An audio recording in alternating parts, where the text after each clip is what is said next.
എടി അവൻ എന്നെ കണ്ടിട്ട് മൈൻഡ് ചെയ്തില്ല. എടി പാറു, നീ എന്താ ഇത്ര ആലോചിക്കുന്നേ? എടി ഞാൻ ആലോചിക്കുമായിരുന്നു. സച്ചേട്ടനെ നമ്മളെ രണ്ടുപേരെയും 7 മാസം മുന്നേ അറിയായിരുന്നു. നമ്മളെ കണ്ടിട്ട് മനസ്സിലാവാത്ത പോലെ നോക്കുന്നത് കണ്ടിട്ട് എനിക്ക് തോന്നുന്നത് സച്ചേട്ടന് അൽഷിമേഴ്സ് ആണെന്നാ. ഓർമ്മയില്ല, പാവം. ദേ, എന്റെ കയ്യകാലത്തിന് മാറി നിന്നു. അല്ലെങ്കിൽ തന്നെ എന്റെ തലക്ക് മുകളിൽ 100 കണക്കിന് കിളികൾ ഇങ്ങനെ പറന്ന് നടക്കുക. അപ്പോഴവളുടെ ഒടുക്കത്തൊരു അൽഷിമേഴ്സ്. എടി ഞാൻ പറയുന്നത് കാര്യമുണ്ട്. നീ സിനിമയിലൊക്കെ കണ്ടിട്ടില്ലേ, നായികയും നായകനും പിണങ്ങി കഴിഞ്ഞ് തിരിച്ചു വരുമ്പോ അതിലേതെങ്കിലും ഒരാൾക്ക് അൽഷിമേഴ്സ് വരും, എല്ലാ ഓർമ്മയും പോകും. ഓ, ഇവളേന്ന് ഞാൻ. എടി, ഇത് സിനിമ, ഇതെന്റെ ലൈഫാ. അത് കാണുന്നവർക്കും കൂടി തോന്നണ്ടേ? ദേ, എന്റെ മുന്നിൽ നോക്കോ, വെറുതെ എന്റെ കയ്യിൽ നിന്ന് വാങ്ങണ്ട. എടി, എനിക്ക് വേറൊരു ഡൗട്ട്. എനിക്ക് കേൾക്കണ്ട നിന്റെ കോപ്പിലെ ഡൗട്ട്. എടി, ഇത് നേരത്തേതുപോലെ അല്ല, സെറ്റപ്പ് ഡൗട്ടാണ്. എന്നാ വേഗം പറ. എടി അനു, എനിക്ക് തോന്നുന്നത് നമ്മൾ കണ്ടത് നിന്റെ സച്ചുവേട്ടനല്ലെന്നാ. നിനക്ക് വട്ടാണോ മുഴുപ്രാന്തി? എടി, ഐ തിങ്ക് അത് നിന്റെ കെട്ടിയോന്റെ ട്വിൻ ബ്രദർ ആണെങ്കിലോ? അപ്പോ ഐഷു, അത് ചിലപ്പോ ഐഷുവിന്റെ ട്വിൻ സിസ്റ്റർ ആവുമല്ലേ? ആ, ചിലപ്പോ ആവും. ഇനിയും ഇവളെ വളരാൻ അനുവദിച്ചുകൂടാ. എഴുന്നേറ്റ് പോടി വട്ടത്തി.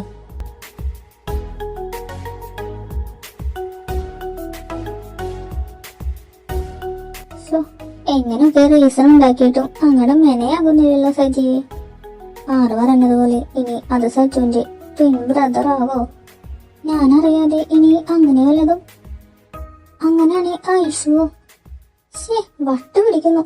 നീ എന്താണ് ഒരുമാതിരി മുട്ടയിടാനിരിക്കുന്ന കോഴിനെ പോലെ? ദേ, ഞാനിവിടെ ചെകുത്താനും കടലിനിടെ ഇരിക്കുമ്പോ ഒരുമാതിരി വർത്തമാനം പറഞ്ഞ് വന്നാലുണ്ടല്ലോ. സച്ചു എന്തായിരിക്കും എന്നെ അറിയാത്ത പോലെ നിന്നെ? ഇനി എന്നെ വേണ്ടാനിട്ടാണോ?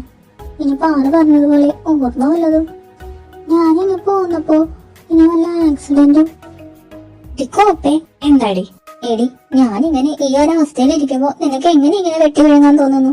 അത് നിന്റെ കയ്യിലിരിപ്പോണ്ട, അതിനെ ഞാൻ പട്ടിണി കിടക്കണം. അങ്ങേരെ അന്ന് കനലിന്റെ മുകളിലൂടെ ഓടിച്ചപ്പോഴേ ഞാൻ പറഞ്ഞതല്ലേ നിനക്ക് എന്തോ വലിയ ദുരന്തം വരാനിരിക്കുന്നുണ്ടെന്ന്. ശരിയാ, എല്ലാം ഞാൻ വരുത്തി വെച്ചതാ. അങ്ങേർക്ക് എന്നെ ഒരുപാട് ഇഷ്ടായിരുന്നു. അത് എന്നോട് ഒരുപാട് തവണ എക്സ്പ്രസ് ചെയ്തിട്ടുമുണ്ട്. ഞാനാ പലപ്പോഴും എന്തെങ്കിലുമൊക്കെ പറഞ്ഞു കൊടുക്കുന്നേ. ഇപ്പോഴെങ്കിലും മനസ്സിലായല്ലോ. പാറു, സച്ചു എന്നെ ഡിവോഴ്സ് ചെയ്യോ? എന്നിട്ട് വേറെ ആരെല്ലാം കെട്ടുവോ? നിന്റെ പറച്ചിലേട്ടാ ഒരൊറ്റ തൊഴി വെച്ച് തരാൻ തോന്നും. സച്ചേട്ടനെ 2 വട്ടം തേച്ച് ഒട്ടിച്ചിട്ടല്ലേ നീ ഇങ്ങോട്ട് കെട്ടിയെടുത്തേ? ആ ചേട്ടന്റെ സ്ഥാനത്ത് വേറെ വല്ലവരും ആയിരുന്നേ എപ്പോഴും നിന്നെ കളഞ്ഞ് വേറെ അടിപൊളി പെണ്ണിനെയും കിട്ടി നിന്റെ മുന്നിൽ കൂടി നടന്നു പോയേനെ. ശരിയാ, കാര്യം എന്താന്ന് പോലും അറിയാതെ അപ്പോഴത്തെ മൈൻഡിൽ എന്തൊക്കെയോ കാണിച്ചു കൂട്ടി. അന്ന് ബീച്ചിൽ ഐഷ സോറി പറഞ്ഞതിന് ശേഷം വേറെ എന്തോ കൂടി പറയാൻ വന്നതാ. പക്ഷെ പെട്ടെന്നുള്ള ഷോക്കിൽ അവളെ അടിച്ചു വരുത്താനാ തോന്നിയേ. എന്റെ കൂടെ നിൽക്കാതെ അവളെയും കെട്ടിപ്പിടിച്ച് നിൽക്കുന്ന സച്ചുവിനെ കണ്ടപ്പോ എന്റെ കയ്യിന്ന് പോയി. അത് ആരോടും പറയാതെ ഇങ്ങോട്ട് ഒളിച്ചോടി പോന്നെ. നീ വെറും വണ്ടിയ. നീ ഇന്ന് പോകുന്നതിനു ശേഷം സച്ചുവിന്റെ വീട്ടിലെ നിന്റെ വീട്ടിലെ അവസ്ഥയെ കുറിച്ച് നീ ഓർത്തു? ഒന്ന് വിളിച്ച് അന്വേഷിക്കാൻ പോലും നിനക്ക് തോന്നിയില്ലല്ലോ. അവിടെയും വാശി. നിന്റെ കൂടെ കട്ടൊക്കെ നിന്നവളല്ലേ മായ, അവളോട് പോലും. ശരിയാ പാറു, എന്റെ മായമോള് എത്ര നാളായി എനിക്ക് പഴയതുപോലെ എന്റെ ജീവിതം വേണം. ആഹാ, എത്ര എളുപ്പത്തിൽ പറഞ്ഞ് അവസാനിപ്പിച്ച നീ അത്. ഞാനൊന്ന് പറയട്ടെ, ഈ തേപ്പ് കിട്ടുമ്പോ ഒരാളെ ഏറ്റവും വിഷമിപ്പിക്കുന്നത് എന്താണെന്ന് അറിയാമോ നിനക്ക്? ആ ഒരാളെ ഇട്ടേച്ച് പോയ വിഷമം ഉണ്ടാകും. അതിലേറെ ഇത്രയും നാൾ അവന് കിട്ടിയിരുന്ന ആ സ്നേഹം ഉണ്ടല്ലോ, അത് വേറൊരാൾക്ക് കിട്ടാൻ പോവാണല്ലോ എന്ന വേദന, അതൊരു വല്ലാത്ത വേദനയാ. ആ വേദനയിൽ നിന്ന് സ്റ്റാർട്ട് ചെയ്ത പേടി, ആ പേടിയാണ് നിന്റെ കഴുത്തിൽ കിടക്കുന്ന ഈ താലി. വീണ്ടും അവൻ നിന്നെ തേടി വന്നതിന്റെ കാരണവും. എന്നിട്ട് നീ എന്താ ചെയ്തേ? നിനക്ക് സംസാരിക്കാൻ ഞാനെങ്കിലും ഉണ്ട്. മായ നിന്നോട് പറഞ്ഞതല്ലേ സച്ചുവിന്റെ ക്യാരക്ടർ? ആരോടും വേണ്ടില്ല, നിന്നോട് മാത്രമേ അവൻ സംസാരിച്ചിരുന്നതെന്ന്. നിന്നോട് മാത്രം സംസാരിച്ചിരുന്ന സച്ചുവിനെ കുറിച്ച് നീ ചിന്തിച്ചിട്ടുണ്ടോ? നിന്റെ ഒരു വിളിക്കായി, ഒരു മറുപടിക്കായി കാത്തിരുന്ന സച്ചുവിനെ കുറിച്ച്. ഈ 7 മാസത്തിൽ അവന്റെ ലൈഫ് എന്താണെന്ന് പോലും നമുക്കറിയില്ല. പാറു, നീ എന്നെ വെറുതെ പേടിപ്പിക്കാതെ. ഇങ്ങനെയൊന്നും നടന്നിട്ടുണ്ടാവില്ല. ഇങ്ങനൊക്കെ നടക്കണമെങ്കിൽ അവൻ അത്രയ്ക്ക് എന്നെ സ്നേഹിച്ചിട്ടുണ്ടാകണം. നിനക്ക് ഇപ്പോഴും സംശയമാണ്. ഇത് എന്ന് തീരുന്നു അന്നേ നിനക്കൊരു ലൈഫ് ഉണ്ടാകും. ഇല്ല പാറു, എനിക്ക് മതിയായി. സച്ചു, അവനെ കുറിച്ച് എനിക്ക് കൂടുതൽ അറിയണം. അവൻ എന്താ എന്നെ കണ്ടിട്ടും കാണാത്ത പോലെ നിന്നതെന്ന്. ഇന്ന് രാത്രി ഞാൻ ആ മതില് ചാടും. നീയേ ഒരു നടക്ക് പോകൂല. പിന്നെ ഞാൻ എന്ത് ചെയ്യണം? അവിടെ എന്താ നടക്കുന്നതെന്നറിയാതെ എനിക്കൊരു സ്വസ്ഥതയുമില്ല.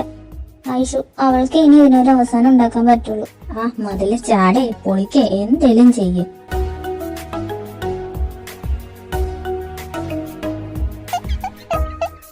എന്റെ എല്ലാമല്ലേ, എന്റെ ചേലത്തെ ചെമ്പരന്നല്ലേ.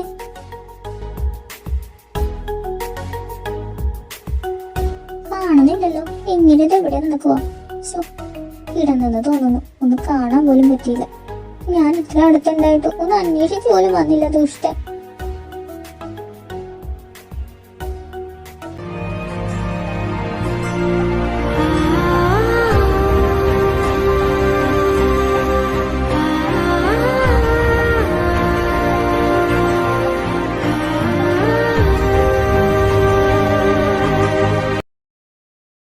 ആഹാ, മതില് ചാടിയപ്പോ സമാധാനായോ? ഒന്നും നടന്നില്ലടി. അവിടെ എല്ലാരും കിടന്നാ തോന്നുന്നേ. പാറു, എനിക്കൊരു ഹെൽപ്പ് ചെയ്യാവോ? എന്താ? എടി, എനിക്ക് ഐഷുവിനോടൊന്ന് സംസാരിക്കണം. എന്റെ പൊന്നു മോളെ, പാവം പെങ്കൊച്ച് വേറൊരുത്തനെ കിട്ടി മര്യാദക്ക് ചെയ്യുക. അതിന്റെ കൈയും കാലം തല്ലിയൊടിക്കാൻ ഞാൻ കൂട്ടുനിക്കൂല. എടി, അതല്ല. അവളെ കെട്ടി ജീവിക്കുന്നിടത്ത് എന്റെ കെട്ടിയാൻ എന്ത് കാര്യം? അതറിയണ്ടേ? ഞാൻ അറിയാത്ത വേറെ ചില കാര്യങ്ങളും കൂടി ഉണ്ട്. അതും എനിക്കറിയണം. എവിടെയാണ് എനിക്ക് പിഴച്ചതെന്ന്. എന്നാ പോയി നല്ല എന്തെങ്കിലും ഫുഡ് ഉണ്ടാക്ക്. എന്തിന്? എനിക്കിപ്പോ തിന്നാനുള്ള മൂടൊന്നുമില്ല. കോപ്പേ, ചുമ്മാ കയറി ചെല്ലാൻ പറ്റുമോ? എന്തെങ്കിലും ഫുഡ് കൊടുക്കണമെന്ന് വ്യാജേന കയറി ചെല്ലാം. അപ്പൊ കുറച്ചു നേരം സംസാരിക്കുകയും ചെയ്യാം. ആഹാ, നിന്റെ തലയാ താമസം വന്നോ? പിന്നെ നീ എന്താ കരുതി നിന്റെ തല പോയാണെന്നോ? പട്ടിത്തേണ്ടി ചേച്ച ഐഡിയ പറഞ്ഞതുകൊണ്ട് മാത്രം വെറുതെ വിടുന്നു. കാലമടത്തി എന്തുണ്ടാക്കും? ആ, പായസം ഉണ്ടാക്കാം. എവിടെ എന്റെ യൂട്യൂബ്?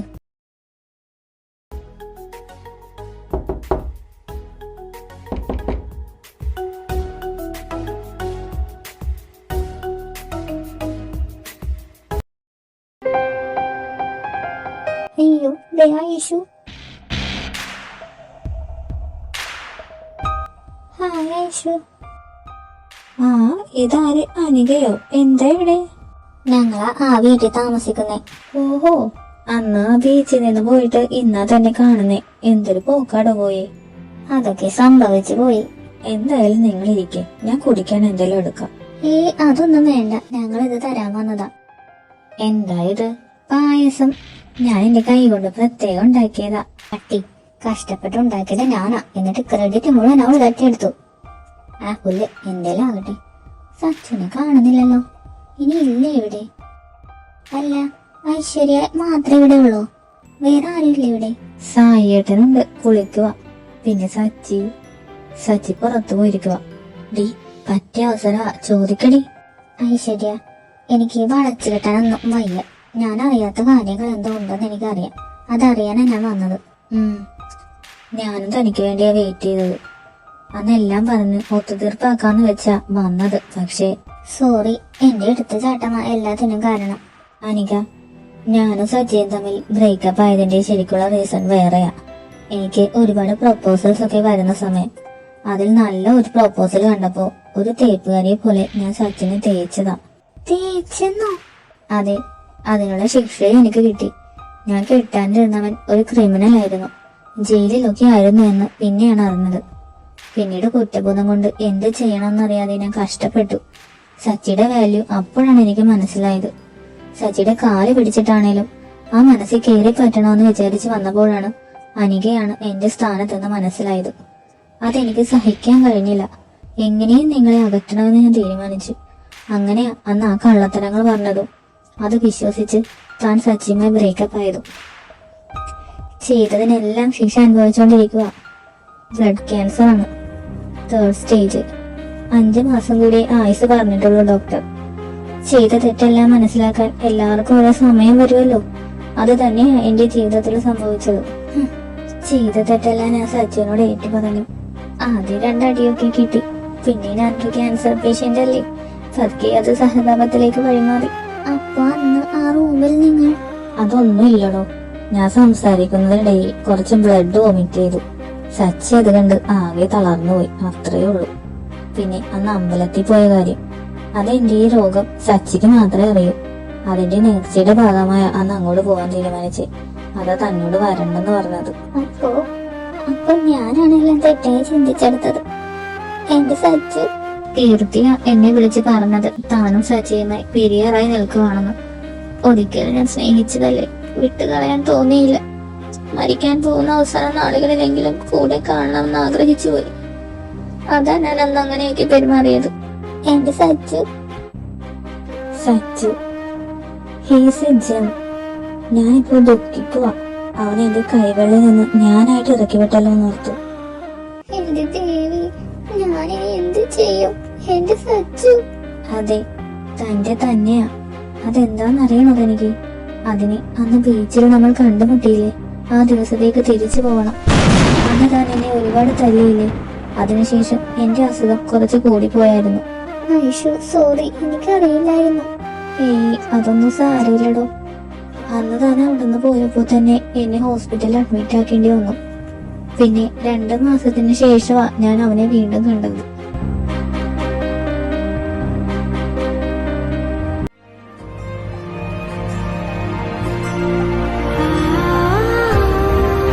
സച്ചി, നീ എന്താ ഈ മുറി അടച്ചിങ്ങനെ?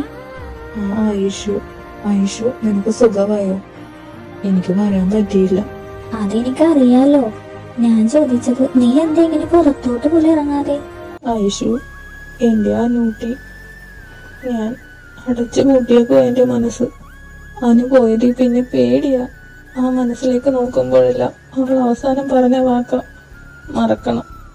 എനിക്കത് എങ്ങനെ പറ്റും ഐഷു? നീ പറഞ്ഞതാ. സച്ചി, നിനക്ക് അത്രയ്ക്ക് ഇഷ്ടമായിരുന്നു അനുവിനെ. വെറും 2 മാസമല്ലേ അവൾ നിന്റെ കൂടെ ഉണ്ടായിരുന്നുള്ളൂ. അതെങ്ങനെയാ ഞാൻ പറയുക? ഒരു ഘട്ടത്തി. പക്ഷെ അവൾ അറിയാതെ അവളെ ഞാൻ അറിഞ്ഞിട്ടുണ്ട്. അവൾ അറിയാതെ ആ കരിമേശ എഴുതിയ കണ്ണുനീരിന്റെ ഉപ്പരസം എത്ര പെട്ടെന്ന് ഞാൻ അറിഞ്ഞിട്ടുണ്ടെന്നോ. ഉറങ്ങുമ്പോ അവൾ അറിയാതെ ആ മുടിയിഴകളിൽ എത്ര തവണ വിരലൊടിച്ചിട്ടുണ്ടെന്നോ. ഐഷു, നീയുമായുള്ള പ്രണയത്തിനാൽ ഇങ്ങനൊന്നും. സച്ചി, എനിക്ക് മനസ്സിലാവുന്നുണ്ട്. വഴക്കുകൾക്കും ബഹളങ്ങൾക്കും ഇടയിലും കുറുമ്പോടെ എന്നെ നോക്കുന്ന ആ നോട്ടം ഞാൻ എത്ര വട്ടം ആസ്വദിച്ചിട്ടുണ്ടെന്നോ. അങ്ങനെ എത്ര തവണ അവൾ അറിയാതെ. നിന്റേതാവാൻ കഴിയില്ലെങ്കിലും ഞാനിപ്പോ കൊതിച്ചു പോവാ ഈ സ്നേഹം കാണുമ്പോ. വീണ്ടും ഒരിക്കലെങ്കിലും നിന്റേതാവാൻ കഴിയുമെങ്കിലെന്ന്. ഐഷു, ഒരിക്കലും പ്രണയത്തിൽ തോറ്റുപോയവനാണ് ഞാൻ. നീ എന്നെ ഉപേക്ഷിച്ചു പോയപ്പോ ഇനി ഒരിക്കലും പ്രണയിക്കില്ലെന്ന വാശിയായിരുന്നു. പക്ഷെ അപ്പോഴും സ്നേഹം കൊതിക്കുന്ന ഒരു മനസ്സിനിൽ ബാക്കിയായിരുന്നു. മറ്റൊരു പെണ്ണിനെ ഇല്ലെന്ന് തോന്നിച്ചെടുത്ത് ഒരുപാട് സ്നേഹവുമായി വന്നവളാണ് എന്റെ അനൂട്ടി. അറിയാതെ ഞാൻ അവളിൽ ആശ്രയിച്ചു പോയിട്ടുണ്ട്, കൂടെ ഉണ്ടാവുമെന്ന അവളുടെ വാക്കിൽ വിശ്വസിച്ച്. ഒടുവിൽ ഐഷു, നിന്റെ വാക്കും കേട്ട് അവളും തിരിഞ്ഞു നടന്നപ്പോൾ എന്നെ തന്നെ ശപിച്ച് ഒരുപാട് കരഞ്ഞു ഞാൻ. എന്നിട്ടും പറ്റാതെ വന്നപ്പോഴാ അവളെ കല്യാണം കഴിക്കണമെന്ന ചിന്തയുമായി അവളുടെ മുന്നിലേക്ക് വീണ്ടും പോവാൻ തോന്നി. അത് നടത്തുകയും ചെയ്തു. എന്നിട്ടിപ്പോ എന്തായി? എല്ലാം വെറുതെ ആയില്ലേ? സച്ചി, സോറി. നിന്റെ വേദനകൾക്ക് ഒരു പരിധി കൂടുതൽ ഞാനും കാരണമായി ഓർക്കുമ്പോ. നമ്മുടെ പ്രണയകാലം ഓർമ്മ വരുക. അന്നത്തെ പോലെ ഒരുമിച്ചൊരു ചായ കുടിക്കണമെന്നും ഒപ്പമിരുന്ന് ഒത്തിരി നേരം സംസാരിക്കണമെന്നും ആ ബീച്ചിലൂടെ പഴയ പോലെ ചാറ്റൽ മഴ നനഞ്ഞ് ഇത്തിരി നേരം നടക്കണമെന്നും കൊതിച്ച ഞാൻ വന്നേ. ഒടുവിൽ ഒരു പുഞ്ചിരിയോടെ നിന്നോട് ഒന്ന് ചേരണമെന്നും. അതിനുവേണ്ടി തന്നെയാ ഞാൻ വന്നേ. പക്ഷെ കഴിയില്ല. നിന്റെ സ്നേഹം, നിന്റെ ഈ മനസ്സ്, ശരീരം എല്ലാം അത് അനുവിൽ നിറഞ്ഞു നിൽക്കുകയാണ്.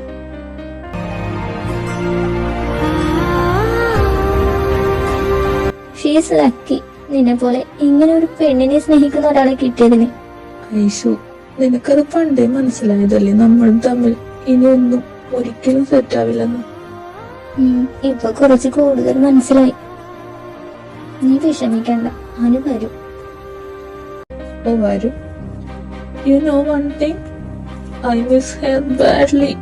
അവളുടെ ഉണ്ട കണ്ണ്, ആ ചിരി, ആ കുറുമ്പ്, ആ വഴക്കുകൾ, ആ വാശി, സച്ചു എന്നുള്ള ആ വിളി. I miss her.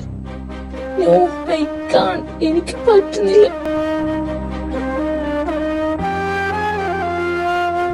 Hey Sachi, കരയാതെ പ്ലീസ്. എല്ലാം അവൾ മനസ്സിലാക്കുന്ന ഒരു ദിവസം വരും. പ്ലീസ് കരയില്ലേ?